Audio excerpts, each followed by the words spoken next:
Yes, good morning students. Today we are starting our new exercise 4th B. Question number first. In the question number first, express the following in the standard form. Okay. In this question, we have to convert in standard form, or we can say that simplest form. Now, let me talk what is the simplest form. In the simplest form, we simplify the number into the lowest term. For example, 33 upon 55. So let me cut 33 upon 55. It will be cut by 11. So these two numbers 33 and 55 are divisible by 11. So we can cut 33 and 55 by 11. So 33 cut by 11 is 3 times and 55 cut by 5 times. Okay. So 33 upon 55 is converted into 3 upon 5. Now 3 upon 5 is the lowest form, so we have to check. So 3 and 5 are not divisible by another number other than 1. Okay, so 3 and 5 जो है वो 1 के अलावा किसी और number से divisible नहीं है. सो 3 and 5 क्या होंगे? को प्राइम नंबर्स होंगे. Okay, so 3 and 5 are coprime numbers. Here we can stop. Okay, यहाँ पे हमें क्या करना है? स्टॉप कर सकते हैं. So this is the simplest form और we can say that standard form. Second है हमारे पास -7/84. -7/84 में हमें चेक करना है 7 and 84 क्या किसी नंबर से डिविजिबल हैं. सो 7 and 84, 7 से डिविजिबल है. सो 7 से हम इसे कट कर सकते हैं. देखो 7 से 7 कट हुआ 1 टाइम एंड 84 कट किया हमने यहाँ पे कितने time? 12 time. So answer is -1/12. Okay, so B का जो आंसर होगा वो कितना हो जाएगा? -1/12. Second question. In the second question which of the following are in the simplest form. हमें चेक करना है कि कौन से सिंपलेस्ट फॉर्म में है एंड कौन से नहीं है. सो -7/8, 7 and 8 किसी भी अदर नंबर से डिविजिबल नहीं है. ठीक है, सो this is already in simplest form. 16/46 यहाँ पे हम चेक कर सकते हैं. देखो ये दोनों नंबर 2 से डिविजिबल है. So obviously this is not this simplest form. ये इसकी सिंपलेस्ट फॉर्म नहीं होगी. जब हम इसे डिविजिबल करेंगे किसी चीज़ से और लास्ट लोएस्ट फॉर्म तक पहुँचेंगे, सो वो इसके लिए सिंपलेस्ट फॉर्म होगा. ओके, सी देखो यहाँ पे 19/25. ये ऑब्वियसली सिंपलेस्ट फॉर्म में है क्योंकि 19 and 25 किसी अदर नंबर से डिविजिबल नहीं है. 70/98 दोनों 2 से डिविजिबल है. सो this is not in this simplest form. ठीक है, सो ये सिंपलेस्ट फॉर्म में नहीं होगा. समझ में आ गया. Question number third are the following equivalent rational numbers. If yes find their standard forms. Okay, हमें फाइंड करना है क्या ये इक्विवेलेंट रैशनल नंबर्स में हैं या फिर नहीं है, और अगर हैं सो इनके लिए हमें क्या करना है? स्टैंडर्ड फॉर्म को हमें फाइंड आउट करना है. ओके, सो -84/100 एंड नेगेटिव में डिवाइड करेंगे किसका? 4 का. सो -84 में 4 से डिवाइड किया कितना हो गया? -21. एंड 100 में 4 से डिवाइड किया कितना हो गया? 25. सो 84/100 जो नेगेटिव में था इसका हमने स्टैंडर्ड फॉर्म कन्वर्ट कर लिया. कितना हो गया? माइनस का 21/25. ओके, सेकेंड है हमारे पास 21/25. ये ऑलरेडी यहाँ पे हमारे पास स्टैंडर्ड फॉर्म में है. सो -21/25 और 21/25. अब देखो क्योंकि ये नेगेटिव था इसलिए इसका स्टैंडर्ड फॉर्म क्या आया? नेगेटिव में आया. बट ये दोनों चीज़ें आपस में इक्वल थोड़ी है. सो क्योंकि ये दोनों चीज़ें आपस में इक्वल नहीं है, सो इसी रीजन से इसका आंसर क्या होगा? No, these are not in equivalent. Equivalent का मीनिंग होता है कि जब हम कोई भी दो नंबर्स को इक्वल नंबर को जब हम एक दूसरे के इक्विवेलेंट यानी कि दोनों की वैल्यू क्या होती है? इक्वल होती है. ठीक है, सो हम उसे क्या कहते हैं? इक्विवेलेंट रैशनल नंबर कहते हैं. आ रही है इस बात समझ में. फॉर एग्जांपल जैसे नंबर है हमारे पास 1/2. ठीक है, 1/2 में मैंने 2 से सपोज करो दोनों तरफ मल्टीप्लाई कर दिया. सो 1/2 में जब हम 2 से ऊपर नीचे मल्टीप्लाई कर देंगे so it will equal to 2/4. Okay, so 1/2 and 2/4, 1/2 and 2/4 these are equivalent rational number. ये क्या होंगे? इक्विवेलेंट रैशनल नंबर होंगे क्योंकि इनकी वैल्यू जो होंगी वो क्या होंगी? आपस में इक्वल होगी. ठीक है, आ रही है बात समझ में. जब हम किसी भी फ्रैक्शन में या फिर मैं कह सकता हूँ किसी भी रैशनल नंबर में सेम नंबर का जब हम मल्टीप्लाई कर देते हैं न्यूमरेटर एंड डिनोमिनेटर में और अगर हम किसी सेम नंबर का अगर डिवाइड कर देते हैं न्यूमरेटर एंड डिनोमिनेटर में, सो जो हमारे पास नंबर आएगा उसे हम क्या कहते हैं, इक्विवेलेंट रैशनल नंबर कहेंगे। क्लियर है। फॉर एग्जांपल जैसे 2/4 है, अगर मैं 2/4 को 2 से डिवाइड करूँगा so it will equal to 1/2। Okay, so 1/2 and 2/4 are equivalent rational number. समझ में आ गया। नेक्स्ट क्वेश्चन देखो। नेक्स्ट इसी का बी पार्ट है हमारे पास, 72/180 and 26/65। Okay, so firstly we check these are in equivalent rational numbers और नॉट। ओके, सो हमने क्या किया, इसका स्टैंडर्ड फॉर्म में कन्वर्ट कर दिया दोनों को स्टैंडर्ड फॉर्म में कैसे कन्वर्ट करते हैं, जब हम इसे सिंपलेस्ट फॉर्म में कन्वर्ट करते हैं। ओके, सो देखो 72 एंड 180 दोनों 4 से डिविजिबल है, सो 4 से डिवाइड कर दिया हमने, कितना आ गया 18/45। 18 एंड 45 दोनों यहाँ पे चेक करेंगे, देखो 3 से डिविजिबल है, कितना हो गया ये 6/15 and 6 and 15 also divisible by 2, so this is equal to 2/5। Clear. So 72/180 को हमने क्या कर दिया, सिंपलेस्ट फॉर्म में कन्वर्ट कर दिया, किसके इक्वल हो गया 2/5 के। 26 एंड 65 दोनों देखो 13 से डिविजिबल है, सो ये भी किसके इक्वल हो गया, देखो 2/5 के। सो दोनों की स्टैंडर्ड फॉर्म देखो क्या आ रही है, सेम आ रही है। So obviously these are in, ये क्या होंगे, इक्विवेलेंट रैशनल नंबर्स होंगे। सो आंसर क्या हो जाएगा, yes they are equivalent rational number. Okay, clear हो गया। क्वेश्चन नंबर 4 देखो। In a question number 4 fill in the boxes to make an equivalent rational number.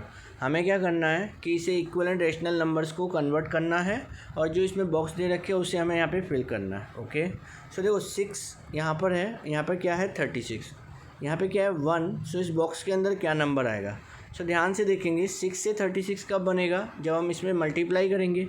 So same number का ऊपर नीचे मल्टीप्लाई होगा तब इक्विवेलेंट रैशनल नंबर कन्वर्ट होता है, अदरवाइज सेम नंबर का डिवाइड होगा तब इक्विवेलेंट रैशनल नंबर में कन्वर्ट होगा। ओके, इक्विवेलेंट रैशनल नंबर हम कब बनाते हैं, जब हम सेम नंबर का ऊपर नीचे मल्टीप्लाई करते हैं या फिर हम सेम नंबर का ऊपर नीचे डिवाइड करते हैं। सो यहाँ हमारे पास पता है 6 से 36 कैसे बनेगा, मल्टीप्लाई करके। सो 6 का मल्टीप्लाई किया 6 से, तब जाके हमारे पास क्या है 36। सो सेम वे में हम 1 से मल्टीप्लाई करेंगे, किस में 6 में, तो ये हमारा क्या हो जाएगा 6/36। ठीक है। सेकंड पे आओ, देखो 4 से -24 बना रखा है। सो किसका मल्टीप्लाई हुआ यहाँ पे, -6 का। सो 3 से -6 का मल्टीप्लाई करेंगे, कितना हो जाएगा ये -18। तो यहाँ पे आ गया हमारे लिए -18। ठीक है, बात आ रही है समझ में। नेक्स्ट सी देखो, इसमें सी है 7/-11। अब -11 से 99 बना रखा है, -11 से किसका मल्टीप्लाई किया होगा, -9 का। सो -9 का मल्टीप्लाई किया तो 99 प्लस का हो गया। अब -9 का नीचे मल्टीप्लाई किया तो -9 का ऊपर भी मल्टीप्लाई करेंगे। ओके, सो -9 का जब हम मल्टीप्लाई करेंगे, देखो यहाँ पे क्या हो गया, ये इधर तो आएगा 99, 7 × 9 कितना हो गया 63, कितना हो गया 63 हो गया। सो ये आंसर आ गया हमारे पास -63। ठीक है, बात आई समझ में। क्वेश्चन नंबर 5 जो है वो फिर से हमारे पास सेम टाइप का क्वेश्चन है, that fill in the boxes to make an equivalent rational number. Again हमें क्या करना है, इसमें बॉक्सेस को क्या करना है, फिलअप करना है। सो देखो 1 से 4 बना है, दैट मीन्स 4 का मल्टीप्लाई हुआ है। सो सेम वे में -5 से किसका मल्टीप्लाई होगा, 4 का। सो यहाँ पर क्या आएगा, -20 आ जाएगा। ओके, यहाँ देखो -3 से 21 बना रखा है, यानी कि -7 से मल्टीप्लाई किया होगा तब जाके नेगेटिव पॉजिटिव हो गया। सो सेम वे में यहाँ पर भी -7 से मल्टीप्लाई करेंगे, सो आंसर हो गया कितना, -49। ठीक है। सो इस तरीके से हमें क्या करना है, क्वेश्चन नंबर 5 को कंप्लीट करना है। क्वेश्चन नंबर 6 देखो क्या है। क्वेश्चन नंबर 6 से हमारे पास use greater, less than and equal to, यानी ग्रेटर देन, लेस देन और इक्वल टू का हमें यहाँ पे साइन लगाना है। ठीक है, बाय यूजिंग क्रॉस प्रोडक्ट की प्रॉपर्टी के हेल्प से। सो देखो क्रॉस प्रोडक्ट की प्रॉपर्टी की हेल्प से देखो हम कैसे देखते हैं, 3/8 एंड 4/10। देखो क्रॉस में मल्टीप्लाई कर दो। सो देखो 3 का मल्टीप्लाई होगा 10 से एंड 4 का मल्टीप्लाई होगा 8 से। 3 × 10 एंड 4 × 8, 3 × 10 हो गया 30 एंड 4 × 8 हो गया 32। सो ऑब्वियसली 32 ग्रेटर देन है किससे, 30 से। सो यहाँ पे क्या आएगा, लेस देन का साइन आएगा, that means 3/8 is less than 4/10। Clear. इसी में बी देखो, क्वेश्चन इसी में 23/40 एंड 12/30। अगेन इसमें देखो हम क्रॉस में प्रोडक्ट में मल्टीप्लाई करेंगे। सो देखो 23 इंटू 30 एंड 12 इंटू 40, ठीक है। सो यहाँ पे देखो 23 इंटू 30 करेंगे तो ये हमारे पास कितना हो गया, 690। ओके, 40 इंटू 12 करेंगे सो कितना हो गया, 480। सो ऑब्वियसली ये ज़्यादा बड़ा होगा। सो 23/40 इज़ ग्रेटर देन 12/30। इसी तरीके से हमें बाकी के क्वेश्चंस को सोल्व करना है। आगे देखो, नेक्स्ट है हमारे पास क्वेश्चन नंबर 7। क्वेश्चन नंबर 7 है हमारे पास, हमें फाइंड करना है इसकी absolute value. Absolute value actually में सभी जगह पे जब हम कभी भी डिस्टेंस को बताते हैं कि कितनी डिस्टेंस है, ठीक है, तब हम उस जगह पे एब्सोल्यूट वैल्यू का यूज़ लेते हैं। एब्सोल्यूट वैल्यू आप ऐसे समझ सकते हो कि एब्सोल्यूट वैल्यू हमेशा हम नंबर को शो करते हैं, ठीक है, इसमें साइन का बिल्कुल यूज़ नहीं होता है। सो हम उस जगह पे एब्सोल्यूट वैल्यू का यूज़ लेते हैं, यानी कि जहाँ पर हम मैग्नीट्यूड का यूज़ लेते हैं सो वहाँ पर हम एब्सोल्यूट वैल्यू लिखते हैं। सो जैसे यहाँ पे हमारे पास 7 का मोड, यानी कि 7 की वैल्यू क्या है, सो 7 आ जाएगा, ठीक है। -3/7 की एब्सोल्यूट वैल्यू क्या होगी, 3/7। कुल मिला के आपको बस ऐसे ध्यान रखना है, चाहे नेगेटिव नंबर हो चाहे पॉजिटिव नंबर हो, आंसर हमें क्या लिखना है, इक्वल टू नंबर करके लिखना है, यानी कि वो पॉजिटिव में ही रहेगा, चाहे नेगेटिव हो चाहे पॉजिटिव हो। सो -6/5 की एब्सोल्यूट वैल्यू क्या हो जाएगी, 6/5। 4/11 की एब्सोल्यूट वैल्यू क्या हो जाएगी, 4/11। -22 की एब्सोल्यूट वैल्यू क्या होगी, 22, ठीक है। तो इस तरीके से हम क्या फाइंड करते हैं, एब्सोल्यूट वैल्यू को फाइंड करते हैं। आ गई बात समझ में। नेक्स्ट क्वेश्चन नंबर 8 देखो।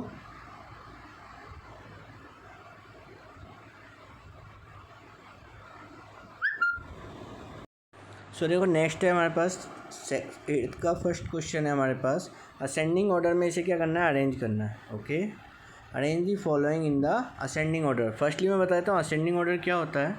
जब हम लोएस्ट टर्म से हायर और बिल्कुल हाईएस्ट तक जब हम जाते हैं तो इसे हम क्या कहते हैं, असेंडिंग ऑर्डर कहते हैं। ओके, और अगर बात की जाए डिसेंडिंग ऑर्डर की, तो डिसेंडिंग ऑर्डर क्या होता है, जब हम बड़े नंबर से छोटे नंबर की तरफ जाते हैं तो इसे अपन क्या कहते हैं, डिसेंडिंग ऑर्डर कहते हैं, ठीक है। ये होता है हमारा असेंडिंग ऑर्डर और ये होता है हमारा डिसेंडिंग ऑर्डर। सो देखो यहाँ पर हमारे पास 8th में फर्स्ट में हमें देखो क्या दे रखा है, 7/9, 5/6, 11/12, -1/3 एंड -3/4। सो ध्यान से चेक करेंगे, देखो यहाँ पे किसी में भी डिनोमिनेटर सेम नहीं है, ठीक है। सो जब डिनोमिनेटर सेम नहीं है तो हम इतनी जल्दी कंपेयर नहीं कर सकते। सो इसके लिए हमें क्या करना पड़ेगा, पहले सभी को इक्वल एंड रैशनल नंबर में कन्वर्ट करना पड़ेगा, तभी जाके हम बता सकते हैं कि कौन सा नंबर ग्रेटर होगा एंड कौन सा नंबर क्या होगा, लोएस्ट होगा। ओके, सो देखो इसमें, सो यहाँ देखो जैसे हमने यहाँ पे नंबर ले रखे हैं। सो फर्स्टली हमें क्या करना है, स्टेप नंबर फर्स्ट आप लोगों को ध्यान रखना है कि सबसे पहले डिनोमिनेटर का क्या फाइंड करेंगे, LCM. Okay, so firstly find the LCM of denominator. So LCM of denominator देखो 9, 6, 12, 3 एंड 4। जब इसका हमने एलसीएम देखा, देखो 9, 6, 12, 3 एंड 4, सबसे पहले सभी को 2 से डिवाइड करके चेक किया। सो देखो 2 से 9 गया, 9 तो जा नहीं सकता, सो 9 को एज इट इज़ नोट कर दिया। 2 से 6 गया 3 टाइम, 2 से 12 गया 6 टाइम, 3 को एज इट इज़ नोट किया, 2 से 4 गया 2 टाइम्स। ओके, अगेन 2 से डिवाइड किया हमने, सो 9 को एज इट इज़ लिखा, 3 को एज इट इज़ लिखा। 6 में 2 से डिवाइड किया, कितना हुआ 3 टाइम, एंड 2 से फिर 3 में डिवाइड नहीं जा सकता, सो 3 को एज इट इज़ लिखा है। 2 से 2 में डिवाइड किया, कितने टाइम गया, 1 टाइम। अब सभी नंबर देखो क्या है, 9, 3, 3, 3, 3, 1 है ये, ठीक है। सो सभी में किसी का डिवाइड जाएगा, 3 का डिवाइड जाएगा। सो हमने अब 3 से डिवाइड किया इसे, सो 3 से 9 गया 3 टाइम, और 3, 3, 3 ये सभी जाएंगे 1, 1, 1 टाइम। अगेन 3 से डिवाइड किया और सभी में नीचे क्या आ गया, 1, 1, 1, 1 आ गया। सो नाउ अब हमें इसे क्या करना है, स्टॉप करना है। सो हमने यहाँ पे स्टॉप किया और एलसीएम फाइंड किया इनका मल्टीप्लाई करके। सो 2 into 2 into 3 into 3, 2 into 2 is 4, 4 into 3 is 12, and 12 into 3 कितना हो गया, 36 हो गया, ठीक है। एलसीएम हमने फाइंड कर लिया, कितना आ गया 36। Now to make the denominator equal to LCM, अब हमें क्या करना है, डिनोमिनेटर को एलसीएम के इक्वल करेंगे। सो देखो 7/9, सबसे पहले 9 को देखो, 9 से डिवाइड करेंगे 36 में, 9 से डिवाइड करेंगे 36 में, कितने टाइम गया 4 टाइम, 4 का ऊपर नीचे मल्टीप्लाई कर देंगे। सो 4 का ऊपर नीचे मल्टीप्लाई किया, कितना हो गया 28/36, ठीक है। सेम वे में हमें सभी से करना है। देखो अब क्या करेंगे, 6 से डिवाइड करेंगे 36 में, कितने टाइम जाएगा 6 टाइम, 6 का अगेन यहाँ पे टू सेम ऊपर नीचे मल्टीप्लाई कर देंगे। सो देखो ये कितना हो गया 30/36। इसी तरीके से 11/12, 12 से डिवाइड करेंगे 36 में, सो कितने टाइम जाएगा 3 टाइम जाएगा। सो 12 का 3 टाइम गया, सो 3 का ऊपर नीचे मल्टीप्लाई किया, कितना हो गया 33/36 माइनस 1/3, 3 से डिवाइड करेंगे 36 में, कितने टाइम गया 12 टाइम। सो 12 का ऊपर नीचे देखो मल्टीप्लाई किया, कितना हो गया माइनस का 12/36, 3/4 नेगेटिव में। सो 4 से डिवाइड किया 36 में, कितने टाइम जाएगा 9 टाइम जाएगा, ठीक है। सो 9 का ऊपर नीचे क्या कर देंगे हम यहाँ पे मल्टीप्लाई कर देंगे। सो मल्टीप्लाई किया, देखो कितना हो गया नेगेटिव का 27/36, क्लियर। अब सभी को आप लोग ध्यान से देखो, सभी को हमने इक्विवेलेंट रैशनल नंबर में कन्वर्ट किया है। इक्विवेलेंट रैशनल नंबर में कन्वर्ट तो कर दिया, बट इनमें से कौन सा ग्रेटर है एंड कौन सा लेस देन है, इस चीज़ को फाइंड आउट करने के लिए हम देखो नंबर लाइन का यूज़ लेते हैं। नंबर लाइन में क्या होता है कि नेगेटिव नंबर जितना बड़ा होगा वो एक्चुअली में उतना लोएस्ट होता है, ठीक है। एंड पॉजिटिव में जितना बड़ा होगा वो एक्चुअली में पॉजिटिव में उतना ही बड़ा रहता है। आ रही है बात समझ में। सो देखो -27/36, अगर मैं यहाँ पे नंबर लाइन ड्रॉ करता हूँ, अगर मैं यहाँ पे नंबर लाइन ड्रॉ करूँ, सो माइनस का 27/36, ठीक है। इसके बाद है -12/36, इसके बाद देखो 28, 30 एंड 33, इनमें से देखो छोटा कौन सा है 28। सो ऑब्वियसली 0 के बाद में सबसे पहले कौन सा नंबर आएगा 28 आएगा। सो यहाँ पे हम लिख सकते हैं 28/36। इसके बाद क्या आएगा 30/36, और सबसे लास्ट में क्या आएगा 36, ठीक है ना, 33/36। सो यहाँ से हमें पता लग रहा है सबसे छोटा नंबर कौन सा है, सबसे छोटा नंबर कौन सा है हमारे लिए, सबसे छोटा नंबर कौन सा है यहाँ पे माइनस का 27/36, क्योंकि नेगेटिव में सबसे बड़ा है, नेगेटिव में सबसे बड़ा है, इसलिए सबसे स्मॉलेस्ट रैशनल नंबर होगा यहाँ पे। इसके बाद देखो माइनस का 12/36, ये होगा सेकंड नंबर पे, ठीक है। -12 के बाद 28 हमारा होगा थर्ड नंबर पे। इसके बाद फोर्थ पे होगा हमारे पास 30 एंड फिफ्थ पे होगा ये 33/36। आ रही है बात समझ में। सो इस तरीके से हमने देख लिया कि इसका असेंडिंग ऑर्डर क्या चल रहा है। सो हमने इसका असेंडिंग ऑर्डर लिखा, असेंडिंग ऑर्डर लिखा, देखो कैसे, -27/36 is less than by -12/36 is less than by -28/36, 28/36 is less than 33/36 and less than 33/36, ठीक है। अब ये -27/36 ये किससे बना था, -27/36 देखो किससे बना है -3/4 से। सो इसके प्लेस पर रखना है -3/4। -12/36 किससे बना है -1/3 से। सो इसे रखना है -1/3, ठीक है। सेम वे में 28/36 किससे बना है 7/9 से। सो यहाँ पे रखा हमने 7/9।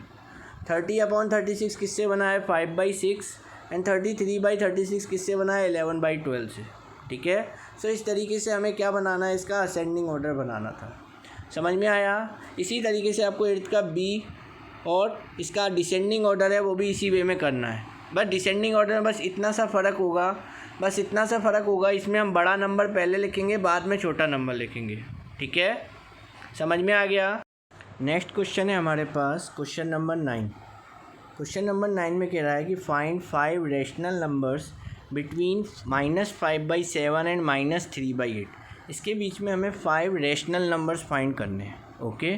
सो देखो अगर बच्चों क्वेश्चन कुछ ऐसा होता, सपोज़ मैंने कहा कि जैसे मेरे पास 2 नंबर है, एक नंबर है 20/26 एंड नेक्स्ट नंबर है मेरे पास 25/26।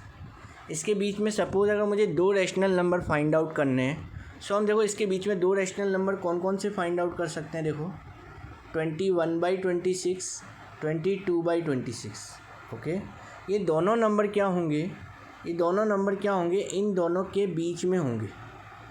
आ रही है बात समझ में? इन दोनों के क्या होंगे, बीच में लाई कर रहे होंगे। वो चाहे कहीं पे भी लाई करें, चाहे 20/26 के पास की तरफ ज़्यादा लाई करें, उससे कोई फ़र्क नहीं पड़ने वाला, ठीक है। बट हमें क्या फाइंड करना है इसमें, 20/26 एंड 25/26 के बीच का नंबर फाइंड आउट करना है। तो हमने देखो ईजी वे में इसे बता दिया, ठीक है। अब क्वेश्चन हमारे पास है, क्वेश्चन हमारे पास जो है, हमारे पास क्वेश्चन है -5/7 एंड -3/8।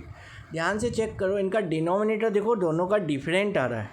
सो जब डिनोमिनेटर हमारा अगर डिफरेंट होता है, अगर डिनोमिनेटर अगर हमारा डिफरेंट होता है, तो उस केस में हम क्या करते हैं, एलसीएम फाइंड करके पहले दोनों का डिनोमिनेटर सेम करते हैं। ओके, सो फर्स्टली इसको सॉल्व करने के लिए देखो हम क्या कर रहे हैं, सबसे पहले इसके डिनोमिनेटर का एलसीएम फाइंड करेंगे। ओके, सो फर्स्ट सबसे पहले देखो हमने क्या फाइंड किया, एलसीएम ऑफ डिनोमिनेटर, यानी कि 7 एंड 8। 7 एंड 8 का देखो हम एलसीएम फाइंड करेंगे। सो देखो 7 एंड 8 का देखो हमने एलसीएम फाइंड किया। 7 एंड 8 का एलसीएम कितना आ गया, देखो 56। कितना आ गया, 56 आ गया। ओके, अब एलसीएम क्या आया है, 56 आया है। सो देखो क्या करना है, 56 में डिवाइड करेंगे 7 से, 56 में डिवाइड करेंगे 7 से, कितने टाइम गया, 8 टाइम। सो 8 का यहाँ पे हम क्या कर देंगे, ऊपर नीचे अगेन मल्टीप्लाई कर देंगे बाय न्यूमरेटर एंड डिनोमिनेटर। सो -5/7 को जब हम 8 से ऊपर नीचे मल्टीप्लाई करेंगे, सो 5 × 8 कितना हो गया, -40 एंड 7 × 8 कितना हो गया, 56। Okay, so is equal to -40/56। Next same way में -3/8 में देखो 8 से डिवाइड करेंगे 56 में, कितने टाइम जाएगा, 7 time. Now multiply by 7 in numerator and denominator, it will equal to -21/56। कितना आ गया, माइनस का 21/56 आ गया। ओके, अब देखो दोनों का डिनोमिनेटर सेम है, दोनों का डिनोमिनेटर सेम है। इनके मिड में हमें क्या फाइंड करना है, 5 रैशनल नंबर्स फाइंड करने हैं हमें। सो इनके बीच में रैशनल नंबर्स हमें फाइंड करने हैं। ओके, बात आ रही है समझ में, बात आ रही है समझ में। देखो जैसे हमने कहा जैसे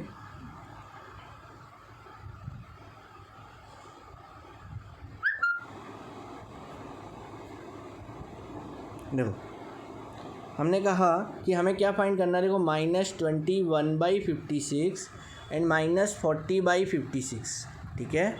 ये वही सेम नंबर है जो हमें जैसे हमारे पास था क्या हमारे पास -3/8 एंड माइनस का 5/7, ठीक है। इन दोनों से ही हमने इसे बनाया है, ठीक है। तो चाहे हम इनके बीच में फाइंड करें, चाहे हम इनके बीच में फाइंड करें, दोनों का सेम ही मीनिंग होता है, ठीक है। सो मैं इनके बीच में फाइंड करूँगा, वही नंबर इनके बीच में भी होंगे। आ रही है बात समझ में, क्योंकि वैल्यू एक्चुअली में क्या होता है, दोनों की इक्वल होती है, क्योंकि दोनों क्या है, ये इक्वलेंट रेशनल नंबर्स हैं, ठीक है। क्योंकि ये दोनों क्या है, इक्वलेंट है, ये दोनों क्या है, इक्वलेंट है, यानी कि इक्वल हैं। तो अगर हम इनके बीच में भी फाइंड करेंगे तो अभी वो सेम ही बात है जब हम इनके बीच में फाइंड करते हैं।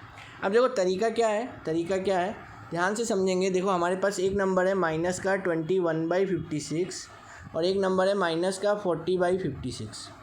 अब इसके बीच में देखो कितने सारे नंबर आते हैं, -22/56, -23/56, -24/56 और इस तरीके से -39/56 तक आता है, ठीक है। सो बट हमें केवल यहाँ पे कितने नंबर्स फाइंड करने थे, 5 नंबर्स फाइंड आउट करने थे। तो हम देखो केवल यहाँ पे 5 नंबर्स को ही लेंगे। सो हम यहाँ पे केवल देखो 5 नंबर्स को ही लेंगे। सो देखो -22/56, -23/56, -24/56, -25/56 एंड -26/56। ये हमारा क्या हो जाएगा, आंसर हो जाएगा। आ रही है बात समझ में, ये हमारा क्या हो जाएगा, यहाँ पे आंसर हो जाएगा। क्लियर हो गया। सो सेम वे में क्वेश्चन नंबर 10 भी होगा, कोई डिफरेंस नहीं है। जैसे क्वेश्चन नंबर 9 में हमने 5 फाइंड किए हैं, क्वेश्चन नंबर 10 में हमसे 4 फाइंड आउट करने के लिए कह रहा है। ये आप लोगों के लिए होमवर्क है। Okay, thank you very much. Meeting मैं यहीं पे एंड कर रहा हूँ।